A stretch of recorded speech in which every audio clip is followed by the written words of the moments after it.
сте на Сител. Во студиото со вас Иван Кузмановски. Добар ден, ви благодарам што сте со нас. Ова се настаните кои го одбележаа денот. Синдикатот и владата пред одлука за договор ќе имали зголемување на платите од идниот месец. Потресни сведоштва од пожарникарите за интервенцијата на пожарот во Пулс. Родителите обвинуваат за притисоци врз сведоците. Обвинителството истражува дали демонстрантите го прекршиле законот, партиски обвинувања за поттекнување на протестите. Уште еден смртен случај позитивен на грип, починал 62 годишен маж на инфективното оделение во Тетово. Бројот на болни се намалува. Завршува договорот нов старт помеѓу САД и Русија за ограничување на нуклеарните арсенали. Обединетите нации бараат итни чекори за нов договор. Во овие вести во живо со детали за исходот од разговорите помеѓу владата и синдикатите. Останете со нас.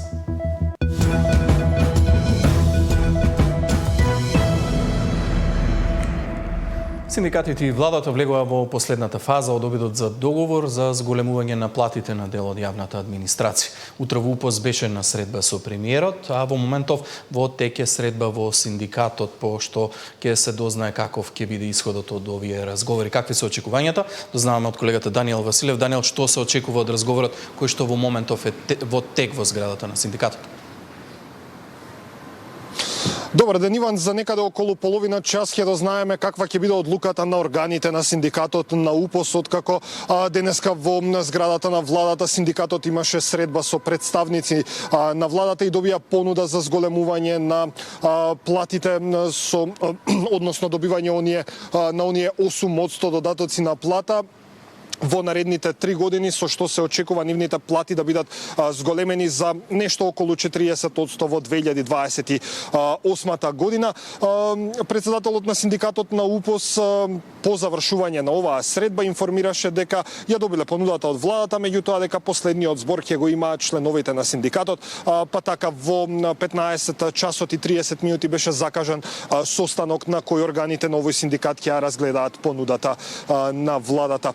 Во меѓувреме само да кажам дека пред малку со соопштение излази Конфедерацијата на слободни синдикати, која исто така е репрезентативен синдикат во делот на администрацијата, откаде што велат дека без задршка ја прифатиле понудата на владата за зголемување на платите на административците. Станува збор за некаде околу 7800 административци. Во соопштението од КСС се вели: Конфедерацијата на слободни синдикати уште од првиот момент ја прифати понудата кога таа беше изнесена без обструкции, без калкулации, без злоупотреба на работниците.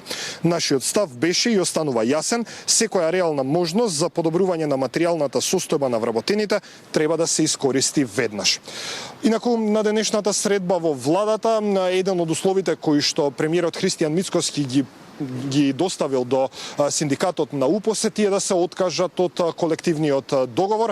Меѓутоа тука има еден голем проблем, поради тоа што УПОС не е потписник на општиот колективен договор, туку за тоа е надлежен Сојузот на синдикати на Македонија, така што доколку синдикатот сепак прифати да се откаже од општиот колективен договор, тоа ќе треба да се регулира со други документи, односно со потпишување на нови колективни договори, каде што тие практично ќе се откажат од општиот колективен договор. Имаме изјава од која што председателот на синдикатот на УПОС ја даде по завршување на средбата во владата. Во продолжение да ја слушнеме. На средбата мило ми е што се прифати барањето на синдикатот на УПОС, душа не во целост, меѓутоа додатоците на плата владата ги прифати да ги исплаќа на вработените во администрацијата и правосудството. Како што најавувавме минатата година, ќе бидат на неколку години, значи на 3 рати, по 8%, за жал не во 10%, пак ќе повторам, за жал не ги добивме минатата година, меѓутоа еве сега владата прифаќа да ги исплаќа од сега, заедно со почеток од месец март, преку начин на што сите институции во државна управа и правосудство, значи судови и обвинителства, ќе треба да потпишат поединечни колективни договори за да го добијат ова право. Она што треба да се доработи е да се спреми текстот на овие колективни договори заедно со владата, односно представници на владата и синдикатот, и тоа да биде ставено на гласање кај нас во синдикат на органи и тела, да видиме дали колегите ќе го прифатат на тој начин. Доколку го прифатат, нема никаква пречка за потпишување на тие поединечни колективни договори, доколку не го прифатат, владата ќе добие наш одговор дека веќе се изгуби една година, вработените може би ќе бараат повеќе од овој износ што сега е понуден и да видиме дали ќе има условување од страна на владата за откажување од нешто друго. Иван, за крај само да кажам дека за некаде околу половина час ќе ја дознаеме одлуката на синдикатот на УПОС, доколку сепак состанокот заврши малку порано, тогаш ќе побарам уште едно вклучување во овие вести за во живо да ја пренесеме одлуката на синдикатот на УПОС. Да, Даниел Василев во живо со последните информации, секако те очекуваме со најновите во текот на овие вести или во Централниот дневник. Филипче направи пресметка како владата може да обезбеди пари за зголемување на минималната плата и најави поддршка за ребаланс на буџетот ако се прифати предлогот. Од Министерството за финансии велат дека ако пратениците прифатат такво законско решение, ќе обезбедат пари. СДСМ најави поддршка и за намалување на функционерските плати, кои од следниот месец треба да се зголемат за над 200 евра. Пари има, а ако добро се распоредат, тогаш минималец од 600 евра може да стане реалност. Лидерот на СДСМ направи математика и предложи на власта од каде да скрати за да обезбеди пари. И за повисока минимална плата, и за субвенционирање на придонесите, како помош за приватните компании. Според Филипче, потребни се 120 милиони евра. Ако од категоријата стоки и услуги се скратат до 30%, тогаш може да се добијат 130 милиони евра. Дополнително, со 20% намалување од субвенции и трансфери, излегуваат уште 75 милиони. Вкупно од двете категории може да се ослободат до 205 милиони евра. Со ова практично сметам дека е јасно дека нема простор за изговори. Ако владата сака, тогаш ова кратење може да се направи само во овие две ставки на буџетот. Нека дадат предлог за ребаланс, веднаш ќе го поддржиме во собранието. Дали е ова прифатливо? Прашавме во Министерството за финансии. Доколку во собранието се прифати такво законско решение, во Министерството за финансии ќе се пристапи кон обезбедување средства за реализација на законските обврски, велат од финансии за Сител. Од друга страна, Филипче ја поддржува иницијативата која вчера ја поднесе ССМ во собранието за намалување на функционерските плати за 80%. И нема проблем. Апсолутно поддржуваме иницијатива која што ќе се дебатира и ќе поддржиме. Ја лично. И целата пратеничка група, и тоа нека биде јасно дека е партиски став, намалување на функционерските плати. Платите на над 1000 функционери ги одмрзна Уставниот суд во времето кога СДСМ беше на власт. И тогаш како влада речиси цела година не направија ништо за да ги намалат. Дури кога дојде време за следно зголемување со брзи измени на неколку закони, ги спуштија коефициентите за пресметка, но и покрај тоа платите пораснаа. Сега СДСМ како опозиција сака замрзнување на функционерските плати, а по синдикалниот протест поднесоа и закон за зголемување на минималецот. Инаку 600 евра минимална плата е барање на Сојузот на синдикати. И поради тоа следната недела ќе бидат блокирани собранието, Стопанската комора и владата. Мартин Арсов, Сител телевизија. Потресни сведоштва од пожарникарите за интервенцијата на пожарот во Пулс. Родителите обвинуваат за притисоци врз сведоците. Обвинителството истражува дали демонстрантите го прекршиле законот, партиски обвинувања за поттекнување на протестите.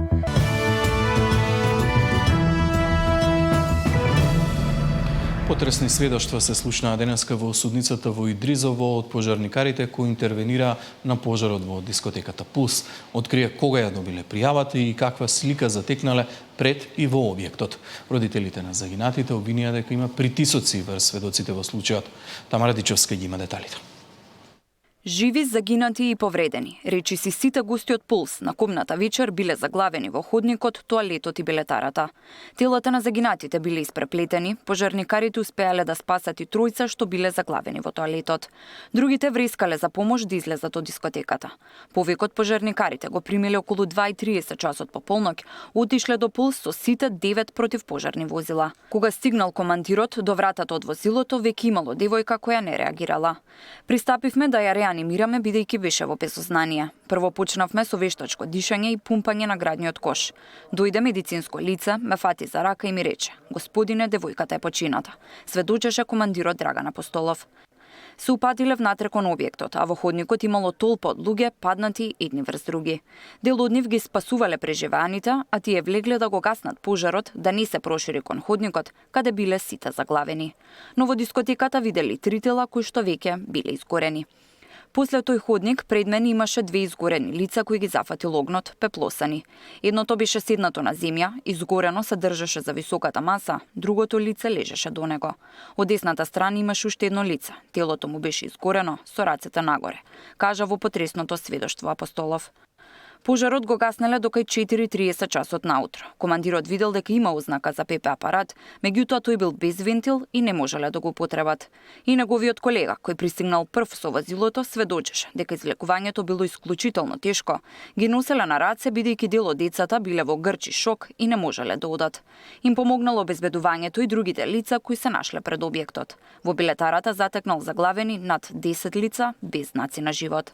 Сведочува и двајца гости во дискотеката кои што биле на купната вечер. Купиле карти за 500 денари, а фискална не добиле. И двајцата кажаа дека објектот бил реновиран, претходно имало тераси во внатрешниот дел, а по реновирањето плафонот бил спуштен. И Сара и Бранислав биле хоспитализирани. Се согласија кривично да ги гонат обвинетите.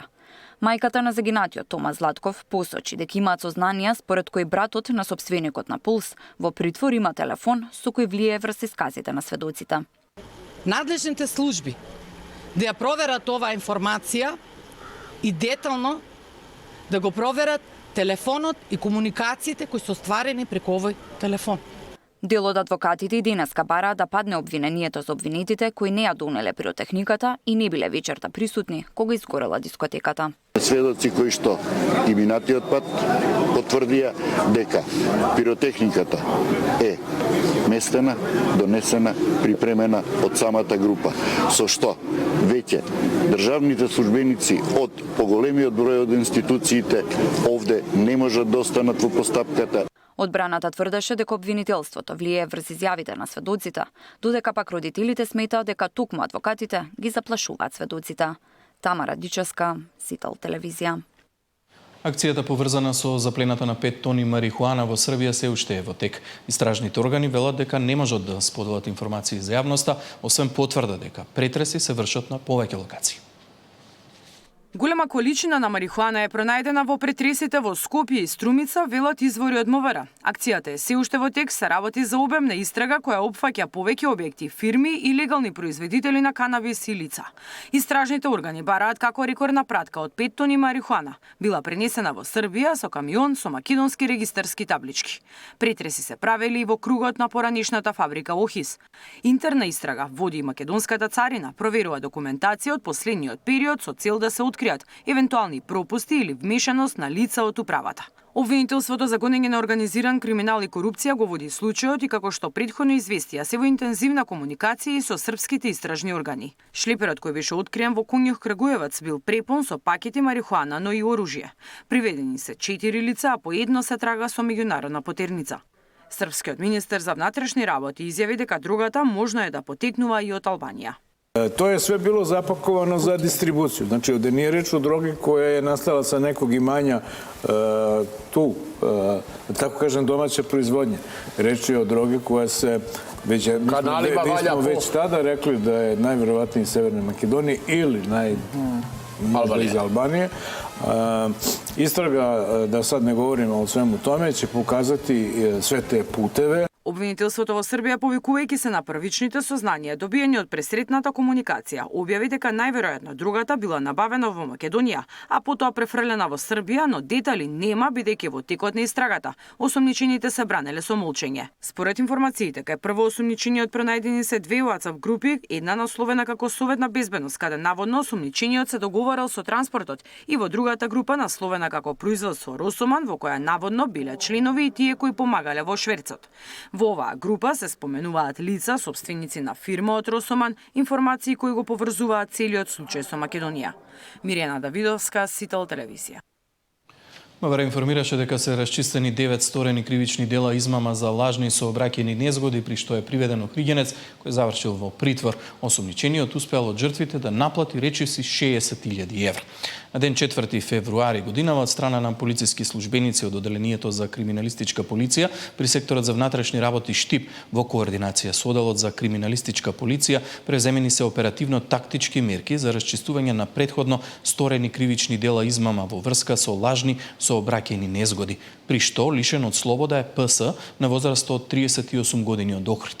По извршен службен разговор со него, тој појаснил за начинот, местото и времето на извршување на 9 кривични дела, од кои 6 во Штип и 3 во Виница, при што пријавителите се оштетени за околу 3.600.000 денари. До основното јавно обвинителство Штип поднесена е кривична пријава по итна постапка, а по предлог на јавното обвинителство Штип, ПС е спроведен пред судија на претходна постапка, при што му е одредена мерка притвор, информираат од МВР. И министерката за образование не верува дека има пропусти со извезувањето мозочни ткива во САД. Јаневска вели дека Универзитетот Колумбија е 8 на шангајската листа подолго време и кај нив процедурите се строго контролирани. Вчера обвинителството отвори предмет за случајот, а документите ќе ги проверува и работна група во Министерството за здравство. Весна Јаневска го дели мислењето со Азир Алиу, дека се многу мали шансите да има злоупотреби со извезувањето на мозочни ткива од Македонија за научно истражување во САД. Министерката за образование и наука вели дека универзитетите имаат автономија за научната дејност, а проектот кој бил пред речиси 30 години е потпишан меѓу Универзитетот Колумбија и Институтот за судска медицина, но не верува дека има пропусти. Лично не верувам дека постои пропуст во процедурата за размена на ткивата, особено затоа што Колумбија универзитетот е 8 на ранг листата на светската шангајска листа долго време. Кај нив процедурите се строго контролирани и одредени. Министерката за образование вели дека ги стимулираат универзитетите да создаваат релации со странски универзитети и да учествуваат во проекти од кои ќе имаме бенефит. А што добиваме од истражувањето на мозочни ткива? Тој проект, колку што сум информирана, но добро се информирам, работел на изнаоѓање на соматски причини за самоубиства, депресија и шизофренија. Од тоа цел свет треба да има корист. Знам дека имаше проект за Алцхаймер кој го водеше Колумбија, универзитетот и за други нешта, проблеми кои ден денес не се решени, а ако се решат, бенефит ќе има целото светско население, не само Македонија. Вчера обвинителството отвори предмет за извозот на мозочни ткива во САД и ќе проверуваат дали има елементи за кривично дело. Истражува и работната група што ја формираше министерот за здравство. Во оваа фаза ние правиме напори да стигнеме до информации, но од другата страна мора да напоменам дека мора да бидеме предпазливи и како институција, и како граѓани, и како новинари, за да не правиме фама од нешто што може да се фидбекот да ни биде многу негативен понатаму. Ова следува повеќе објавените информации од досието на починатиот милиардер Джефри Епстин, дека и нашата земја била дел од долгогодишно научно истражување и од големиот број мозочни ткива во банката за истражување. Имало и од Македонија. Сања Димитровска, Сител телевизија. Од обвинителството велат дека се уште се прават проверки дали на протестите изминатите 2 дена бил прекршен законот по неколку основи.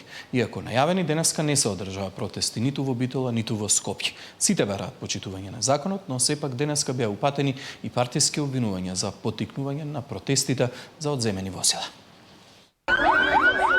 Се уште никој не е уапсен, но се превземаат мерки по последните протести во кои групи граѓани се закануваа со немири и убиства, бидејќи полицијата им ги одзела возилата затоа што возеле без дозвола. Од полицијата немаме против. Некој ако ни земи возило, да знаете ќе има и тепачки убиства. Од обвинителството велат дека испитуваат дали некој од граѓаните ширел омраза и нетрпеливост или пак можеби е сторител на кривичното дело организирање отпор. Дел од граѓаните кои протестираа објаснуваа дека не можат да добијат возачка дозвола, бидејќи за да полагаш мора да имаш завршено најмалку основно, а тие како што велат се уште се неписмени. Минимално образование, основно за да можат да полагаат за возачка дозвола, државата им обезбедува можност. Тие треба да ја искористат. Темата очекувано доби и политички белег. Власта обвини дека опозицијата стои зад протестите. Лицата кои деновиве повикаа на тепање и убивање на полициски службеници поради желбата да возат без возачки дозволи, поради проектот Безбеден град, биле активно вклучени во кампањата на Оливер Спасовски, што може да се види на фотографијата на екранот. Опозицијата демантира, побара владата да најде решение. Не може категории на граѓани кај нас да имаат немир, да имаат проблем. Улогата на владата е да излезе во пресред на сите. Значи, прекршување на закон не смее да се толерира, меѓутоа мора да се разговара со луѓето да види кои се проблемите и да им се понуди решение за да може да функционираат понатаму. Проблемот на овие граѓани се јави по измените на законот кои предвидуваат одземање на возилото доколку ве фатат да возите без дозвола или пак со забрана. Голем дел од нив и претходно добивале казни, но сега за прв пат останаа без автомобили. Александар Спасовски, Сител телевизија. Новиот закон за Академијата за суди и јавни обвинители денеска беше на стручна анализа во МАН. Нема да има психолошки, ниту тестови за интегритет, ама се најавуваат построги проверки за стручното знаење. Без психолошки тести, тест за интегритет, бидејќи нема акредитирана институција за тоа, без задолжителен просек од факултет, но со построга проверка на стручното знаење и со пишување обвинителен акт или пресуда, ке се бираат идните суди и обвинители. Новиот закон за Академијата на судиите и обвинителите денеска е на стручна анализа во МАНу. Тоа создава рамка, сега зависи од луѓето кои ќе треба во програмскиот совет, во управниот одбор и така натаму во другите тела на Академијата, да ја изведат целата таа сложена операција, на крај да произведат такви кадри кои ќе можат да се соочат и со корупција. Бидејќи ако е тој добро подкован и е сигурен во своите знаења и во себе, нема да се плаши од притисоци. Нема да подлегне на корупција. Директорката на Академијата за суди и јавни обвинители се надева на подобри кандидати, но дали ќе се добијат подобри суди и обвинители, не подложни на непотизам и корупција, ќе зависи од нив самите. Ние не можеме да избегнеме да бидат запишани кандидати кои што се керки, синови на суди и на обвинители. Видете, доколку тие си постигнат добри резултати на тој тест, сигурно еве јас сум дете од поранешен суди и од обвинител. Така да сум завршила прва генерација академија и не може некој да ме спречи да одам да се запишам, доколку како сум постигнала добри резултати. Имаме во почетната обука такви обуки во часови за интегритетот и за етиката и во рамките на континуираната обука. Меѓутоа, моето мислење е дека секој си го создава интегритетот најпреми во семејството и продолжува да си го гради. Ние колку и да имаме часови и да се обидуваме на некого да го едуцираме, сепак тоа зависи од него, како ќе се справи со притисоците. Колка број кандидати за суди и обвинители ќе се запишуваат на Академијата, ќе зависи од реалните потреби. Секој апелациско подрачје секоја година ќе треба да доставува број на нови правосудни кадри што ќе им бидат потребни за по 2 години. Законот за Академијата е дел од реформските закони од областа на правосудството. Катерина Нешкова, Сител телевизија.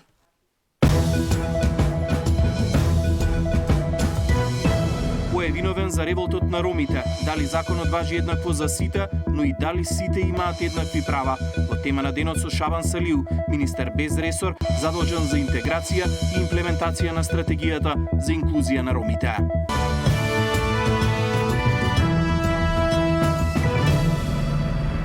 Уште еден смртен случај позитивен на грип, починал 62 годишен маж на инфективното оделение во Тетово. Неделниот извештај на Институтот за јавно здравје пак покажува дека бројот на болни од грип се намалува. Маж од Тетово на 62 годишна возраст починал од компликации од грип. Ова е четврти смртен случај годинава. Пациентот бил хоспитализиран во Тетовската клиничка болница, а вирусот кај него бил и лабораториски потврден. Имал повеќе хронични заболувања и не бил вакциниран против инфлуенца, информираат од Институтот за јавно здравје. Според последниот извештај за една недела регистрирани се близу 1500 случаи на групни пријави на грип, што е намалување за 12% од претходната седмица. Зголемен број на заболени има само кај деца на возраст од 0 до 4 години. По текот на петата недела од 2026 година продолжува трендот на намалување на бројот на заболени и инциденцата на заболувања слични на грип на неделно ниво. Најавената неделна инциденција во рамките на ниска активност. Многу е рано да кажеме дека нема да се појави нов пик, но ние продолжуваме да следиме и јавноста ќе биде навремено информирана. Оваа сезона пријавени се околу 11.500 случаи со грип и заболувања слични на грипот, од кои 9.000 се во јануари. Александар Динев, Сител телевизија. Градоначалникот на град Скопје најави нов систем за подобра контрола на сообраќајот и соодветна регулација за намалување на гужвите. Освен камерите на системот Безбеден град, за поголема безбедност, ќе се поставуваат и камери на јавни локации за да се спречи вандалско однесување. Градските власти во офанзива за побезбедно Скопје. Смарт зелен бран, поставување лежечки полицајци, сообраќајни знаци и камери на јавните површини. Како почна да функционира Safe City, така на површина се издигна проблемот со немањето на доволно сообраќајни знаци во метрополата, особено знаци за дозволена брзина. Ѓоргиевски и Тошковски изброиле дека Скопје има 150 критични точки. Па во следниот период договориле синхронизирана акција на Министерството и градот за нивно санирање. Со измената на законот за поставување лечечки полицајци, сега градот може да постави секаде, каде има значаен број на сообраќајки. Тајмерите на семафорите заминуваат во минатото. За побезбедно Скопје Ѓоргиевски најави Смарт зелен бран, проект за кој се одобрени 25 милиони денари. По сите студии е докажано дека од една страна тоа е добро за предупредување на граѓаните, но од друга страна по студија е докажано и во градот Скопје имаме документација за сето тоа дека на позиции каде што имало тајмери во минатото, поради секунда жолто или секунда црвено или секунда зелено, често пати се случувало да има сообраќајки. Така да тоа го отфрламе како опција и ќе одиме на смарт зелен бран. Следно улици и патишта ќе распишат тендер за набавка на потребната опрема за смарт зелен бран, па по неговото завршување службите ги постават на семафорите. Поставување на точни мерачи, бројачи, јамки, кои што точно ќе детектираат ако према Водњанска има 3 возила, колку време треба да трае протокот, ама ако на друг булевар има притисок од 1500 возила, или кај Мавровка, како што имаме секој ден проблем, како ќе треба да функционираат семафорите. Ке се инсталираат и камери за да се спречат вандалите кои последните години таргетираат и уништуваат исти паркови, без разлика колку пати да бидат реновирани. Ке биде ловен секој кој прави штета прво во градскиот парк, а потоа и во останатите. Габриела Лескова, Сител телевизија. Над 17.000 блокирани сметки за долг од речиси 20 милиони евра за даноци. Град Скопје ги активираше законските механизми за наплата за останатите даноци од 2021 година. Градоначалникот ги повика граѓаните и правните лица во рок од 2 недели да ги подмират долговите за данок на имот од 2022 година, за да се избегнат и дополнителни трошоци. Како што вели градоначалникот Ѓоргиевски, откако станал градоначалник, главниот град излегува од финансискиот колапс. Според него, јавните предпријатија почнале да се стабилизираат, платите на нивните вработени се исплатени, а Скопје влегува во период на капитални инвестиции и изградба на 50 нови мини паркови. Најави и капитални инвестиции во образованието и други инфраструктурни проекти. Добивме целосно урнат систем. Добивме град на рап на банкрот, добивме институции без ред, без визија и без надеж. Но добивме и нешто многу поважно од сето тоа, а тоа е вашата доверба. За само 2 месеци намаливме повеќе од 40 милиони евра обврски на градот и јавните предпријатија. И паралелно започнавме најмногу капитални проекти што овој град било кога во историјата ги видел. Кога ја презема функцијата, на буџетската сметка имавме само 56 милиони денари. А истиот ден, како што информирав и во минатото јавноста, не чека извршни решенија, односно првото извршно решение од 48 милиони денари. Реално, само 8 милиони денари во касата на градот. Затекнавме долгови од речиси 300 милиони евра по однос на обврски.